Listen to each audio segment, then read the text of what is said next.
r/ask Reddit. What should we stop teaching young children? Just ignore them and they will stop.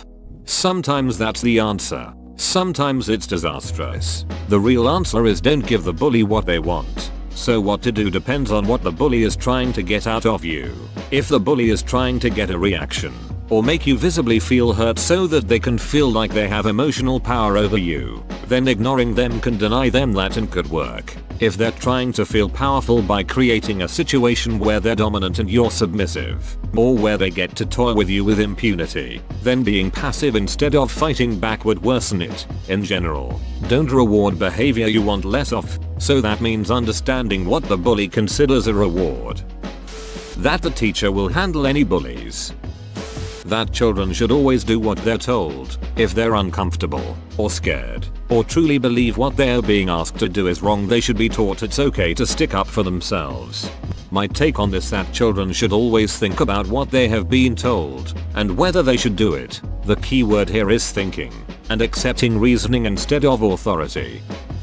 Don't take no for answer. Actually, this can have severe consequences down the road. I'm trying to teach my 4-year-old son that he sometimes won't get what he wants, and that he has to accept that. How do the parents who teach their kids not to take no for an answer ever get their kids to go to bed? By not taking no for an answer. We should stop comparing them to other children, which is basically telling them they're not good enough. My mom often gets disappointed whenever I get a 90 or 80 in school. She's always telling me, why can't you be like the kid that I saw on Facebook that graduated from Harvard? When they compare you to other kids. But when you compare yourself to other kids they say, but I don't care about them. I care about you. Why'd you bring them up then?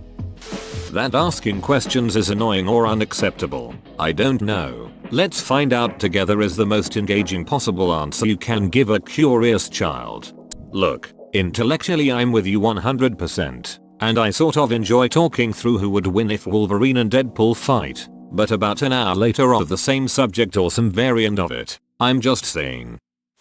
Good things happen to good people. Bad things happen to bad people. Life is fair.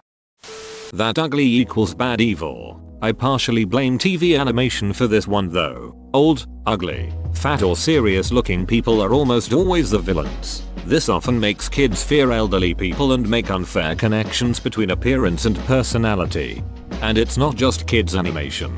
I see this shit everywhere. The Lord of the Rings films scale almost perfectly the attractiveness of each character to the inherent goodness and importance of every character. Telling them not to cry. I got bullied a lot in elementary school, and instead of helping me, the teachers would scream at me for crying, which just made me cry even more and create a perpetual cycle of screaming and crying, and that ducked me up for life. Making little kids kiss for a cute picture. Along the same lines, telling preschoolers that so and so is their boyfriend girlfriend. Can't they just enjoy the single life at least till they can spell their own name? I abhor this. I've had a few people project adult relationships onto my kid when she was 2 and her little 2-year-old boy acquaintances, and I lost my shit. I can't even articulate the damage that projecting socially romantic roles onto little girls does to them. And I have to watch as it happens to my niece. You should never hate anyone in your family. If a certain family member did you wrong, never repented, never apologized, never tried to make things right, would gladly duck you over again and has done so on multiple occasions, you should be free to detest him as much as you like. But no, because we are blood related, that somehow completely erases what he's done. 100% agree. Just because they are family, doesn't mean they aren't bad people and worth your time. That they have to hug kiss family members as a hello because it's polite. That if a boy hits a girl, or if a girl hits a boy, that means they like the other gender. Abuse should not be loved. If I see a guy I think is hot, should I throw a rock? Only if you put a post-it note saying you find him attractive on the rock, and make sure not to hit him. Stranger danger. We need to let them know that it's not just strangers that can hurt them. And there may be times when they need a stranger's help. They need to know that if we get separated at the zoo or mall that they can rely on strangers to help them find me. We discuss how to tell who works wherever we are. Lifeguards at the pool, employees at the mall, etc., uniforms, name tags, and how to get help. Most people in the world are good. I don't want them terrified that every person there is some boogeyman. That genitals are rude and we shouldn't speak about them. They are private but they aren't rude. We need to teach children correct names for body parts including genitals. On average a child discloses sexual abuse 5 times before action is taken. It's very easy to hear "he touched my flower" and not think too much into it. Also, getting children to be able to verbalize feeling uncomfortable and learning how they feel when they are uncomfortable can be beneficial in stopping grooming in its tracks. Groomers often start with lingering touches that can be easily explained away. But if the child can articulate how the touch made them feel, it can help adults to protect children. I worked in a child daycare center and a co-worker told on me to a supervisor for saying the word penis around some kids. Luckily the supervisor agreed with me that penis is not a dirty word. We should stop teaching kids that cereal is part of a balanced breakfast. Right, I can enjoy my cereal anytime I damn well want it. Flattery will get you nowhere. In the real world it usually helps get you places. So go ahead and let little kids learn that sucking up works. Ferengi rule of acquisition number 33. It never hurts to suck up to the boss. To be ashamed when they're wrong. People should be thrilled to learn they're wrong because it's an opportunity to learn. Instead we shame politicians who flip-flop on issues, even if they switch their opinions from something like man-woman marriage to a stance of gay rights support. Then we wonder why people straight up deny they're wrong even when you pile a mountain of evidence in front of their dumb faces. If you're bad, I'll have the doctor give you a shot. If you don't stop misbehaving, the cops will come arrest you. That adults are infallible. My wife and I freely admit to our kid if we've done something wrong or were mistaken, and try to teach him to behave the same. He's only 4 so it's hard because he is still learning even the concept of fallibility, but I'm pretty sure it's helping.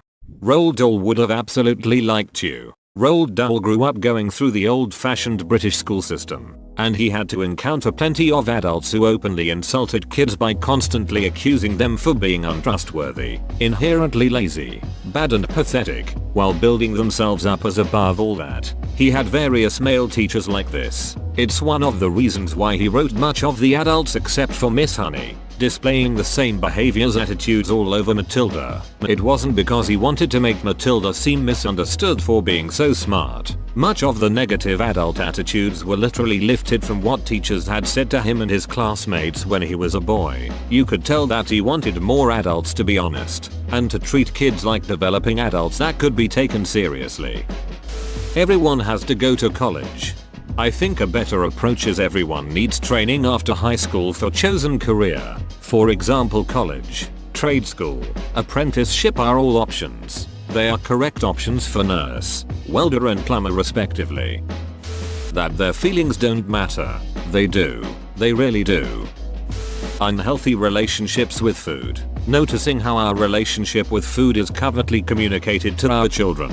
Labeling food as purely good or bad. Forcing children to eat something they don't want to. Sending the message that vegetables are gross and are only to be enjoyed through bribery. Obviously excluding the instances in which children just don't eat. That college is necessary for success. It's not required. It could be depending on what career they want. And I know not every school does this. But since I was little I was told that the more school you get the more money you're worth. That crying is not manly. That they're at school to study not make friends. Friendships are important at any stage of life and you will definitely benefit from having connections in adulthood. One of the reasons kids didn't like me at school. My parents always expected me to be the best, saying that studying is my only responsibility now. Today, nobody cares about my grades from 10 years ago. Forced apologies. Telling a child to say I'm sorry and move on is completely useless. An apology is empty without true remorse. Let's instead teach children to apologize when they are truly sorry. It has to be genuine. Not to be a tattletale. Congrats. Now you've got a kid who hides everything from their parents and bottles up all their emotions. Not good.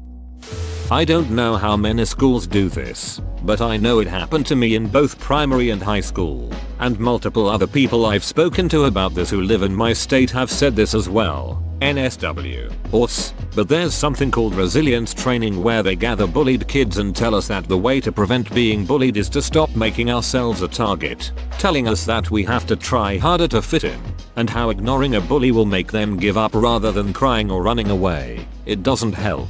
It just made me, and probably other kids too, feel like more of an outcast and put it in my head that I got bullied because I deserve it. It's less of what shouldn't they know and more of what they should know instead. That celebrities are important, that you have to have stuff to be like everyone else, that failure is bad.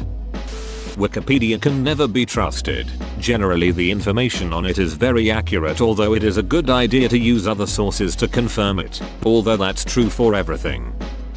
Whoa, you made it to the end? You're a ducking beast. I'll cut you a deal. Smash like and subscribe for more curated content, bruh. It's free and that's a great price.